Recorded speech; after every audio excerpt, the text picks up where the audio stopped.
Thank you, Mr. Speaker.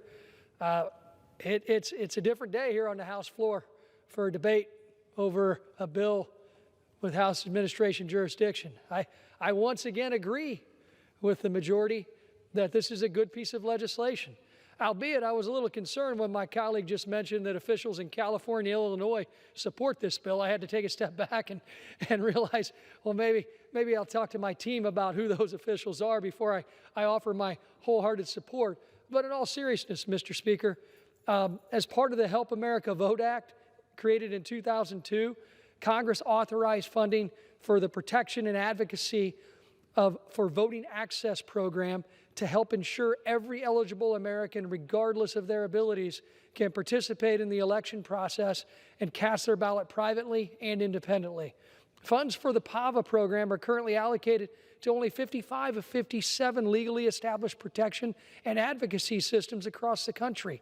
The bill today makes an important correction to ensure that both the Commonwealth of the Northern Mariana Islands and the American Indian Consortium are included as eligible recipients for the first time.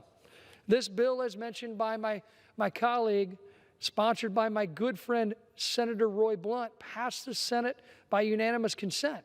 And Republicans on the Committee on House Administration are supportive of these changes and have no issues with the bill.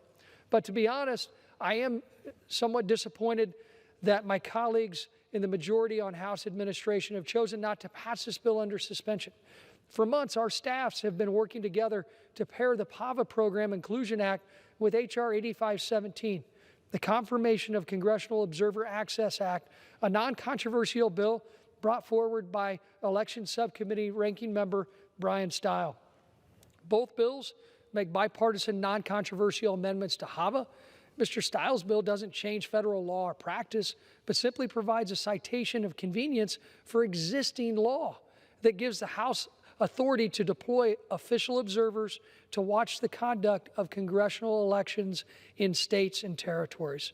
Both Democrats and Republicans have long deployed House staff as election observers to monitor congressional elections.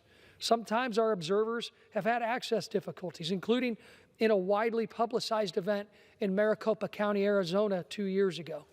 So we listened when many state and local election officials asked Congress to speak more clearly about this constitutional exercise so they can more readily provide access for our observers, which is why our committee staffs had agreed in principle to move both bills together.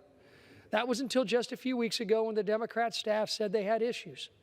But when my staff reached out, they couldn't say what those issues were and met my staff with silence.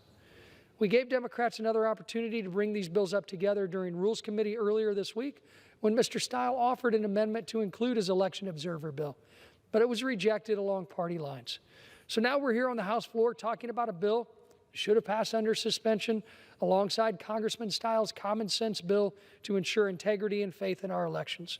While I support the bill before us today, I urge my Democrat colleagues in the majority to quickly bring forward the Confirmation of Congressional Observer Access Act for a vote as well.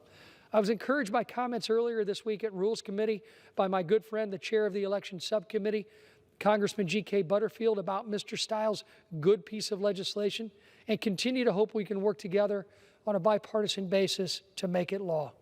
And thank you, Mr. Speaker, I reserve.